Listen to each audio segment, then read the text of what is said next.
आए के रहल काहे आदत धरइले अरे मोर गए सावा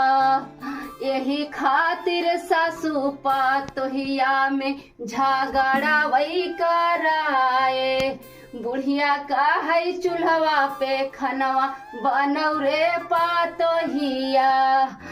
पातोहिया का है गए सावई पे खानावा बनाइब रे गए सवा आ जाई के रहल कहे अइले रे गए सवा हमर लाड़ी कवा भूखा रोवत रे गए सवा तो भैला गुलरी के फूल मोर गए सवा गली गली लैके ढूढ़त बाटी रे गए सवा केहू नाही हमारा बनता सहरवा अब त लागता हम